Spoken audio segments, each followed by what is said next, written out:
Hi, it's Darren here from ProBlogger, and today I want to talk briefly about my technical setup for the videos that I produce for ProBlogger. I get a lot of questions about, the gear that I use, how I set it up, the lighting that I have, the camera, and that type of thing. So really, I want to say up front, it's very, very simple. I'm not a technical kind of guy, and so I try and keep things as simple as I can. So let me run you through it, and this will not take long at all. First thing first, I have a tripod. The tripod I use is a Manfrotto tripod. It's perhaps a medium tier one. It's certainly not a professional tripod, but any tripod will do as long as it's sturdy. I have one that elevates to eye level. I like to shoot at eye level, which I think creates perhaps a slightly more personal impression with viewers. So the tripod needed to be one that would be at my eye height, and I have a fairly solid one because I don't want it to be bumped around too much. But it's certainly not a $500 tripod by any means. Anything that will keep your camera still is good. I have one that has a little bubble on the back, so I can make sure that I'm level. I hope I'm level in this video. It kind of looks slightly out now, but it enables you to kind of make sure things are level. The camera that I'm using, I've talked about previously on ProBlogger, but it's a Panasonic Lumix GF1. They've since released the GF2, and I think there's a GF3 even out at the moment. But I find this camera's quite good, and it produces video, particularly in lower light situations. It has a fairly fast lens, which means the background behind me gets kind of blurred out a little bit, which I know a lot of people comment on my particular videos. But really, any camera that has good video, decent video, try and get something with HD perhaps, with where things are going. But what I find more important than the camera itself is the light that you're shooting in.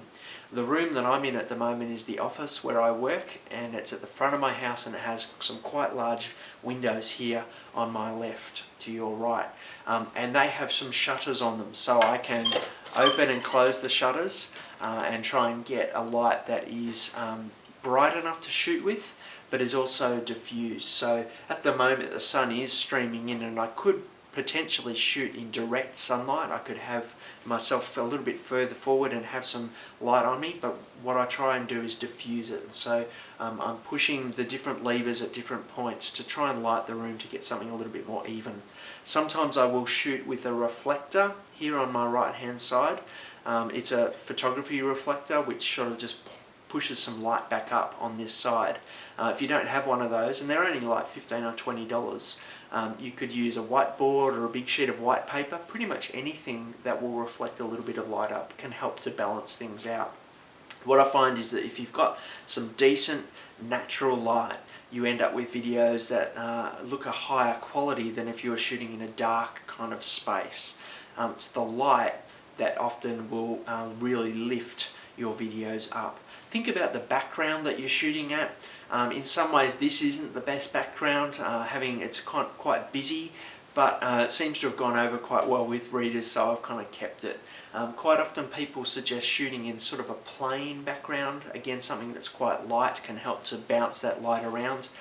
That can decrease the file size if you've got something a little less complex going on in the background. And the last thing I'll say about my approach is I edit my videos in iMovie, which comes with Macs. It's a Mac piece of software, and there are other great ones around. I love the way that video now can just be cut and spliced together. It's very simple to do, and whilst I'm not great at iMovie, I know enough about it to kind of get a video out there. I have at the start and the end of my videos on ProBlogger a little kind of animated intro and outro. I find a lot of people kind of comment on that as well. It kind of just lifts things a little bit in terms of having something that's perhaps a little bit custom made, and I had someone actually create those for me. So my approach is very simple. I don't have any external artificial lights. I try and shoot in natural light, which means I kind of have to shoot during the day, and I try and produce something that I guess is clean to look at and nice to look at with a nice camera. But I certainly haven't spent the earth on this sort of setup, and I can, most importantly for me, I can set it up and pull it down in a minute or two if my battery is charged, which it's not always. So I hope that's helpful for you. I'd love to hear about your setup. Are you using the camera in your computer? Do you have an actual video camera specifically for video? Do you use a still camera which has video? And what's your setup like? What have you found to work well for you? I'd love to hear that in comments below so that we can all learn from your experience as well.